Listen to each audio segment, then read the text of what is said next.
No, I'll do the cream. Today we're going to show you how to catch crawdads. The main thing about catching crawdads is you got to have good bait. And what we use for bait is our catfish. We use crawdads to catch catfish, and we also eat the crawdads, but we catch the catfish, we save their carcasses, and we put them in minnow nets. Now, when we catch crawdads, we don't use crawdad traps. We use minnow traps. And we cut the ring out of the middle of the minnow trap and make it about 1.5 inches in diameter. That way the big crawdads can get in. If you leave it too small, you'll have nothing but a bunch of little crawdads. And another important thing to note is placement and time of catching crawdads. Here we are in a creek that's very rocky. Crawdads like to have a lot of cover and places to hide, so we're in a creek where the water's maybe a foot to maybe 2 foot deep. And the main thing you want to remember is you can't just go throw in a crawdad trap any time of the year and expect to catch crawdads. Right now it's a little late in the season, but it's September and right now the ground is dry. We haven't had any rain. When the ground's wet, those crawdads are out in the ground burrowing and laying eggs. So right now it's dry out. All the crawdads are in the creek. They're all grown up. They're all mature. They're all big. These are just some of the crawdads that we've just caught in our first trap. And we're getting ready to go catch some more. So we just take one of our dead catfish, and you can put other thing in there. You can put pork, beef, chicken. This last batch of crawdads, we just had some old chicken breast that wasn't any good. It was in the refrigerator and nobody ate it, and I put that in there and that seemed to work okay. But hey Boo, can you hold that for a minute on the trap? Oh, we just popped the trap.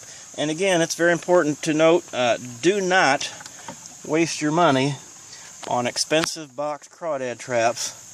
I have a bunch and I don't use a single one of them. They're terrible. So use a minnow trap. And so we're just going to kind of throw it out in the deeper water. You want to make sure the whole trap gets submerged underwater. Otherwise you will have raccoons get in it and they will tear up your trap and get everything out of it. So that is how we set our traps. The time of the year, you want it to be late and dry when all the crawdads are out of the ground and in the water, and you want to use a good food bait source. So let's go check another one of our traps that we've had out and see what we got. Okay, we're going to check our next trap and see what we got. Again, this one was baited with just some chicken breast that was baked in the oven, sat in the refrigerator, nobody ate it, went bad, and we just threw it in the trap, and here's what we got. Oh wait, don't let that one go. Alright. Yep. Holy cow, you got some big ones.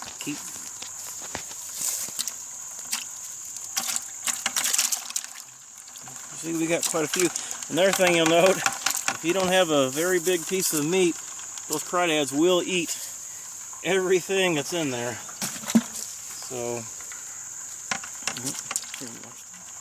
get it. Okay, so this again, we just take another. This is kind of a big catfish, so we're going to have a hard time. Now this one, when you put a big catfish like this in here, this catfish was about 6.5 pounds.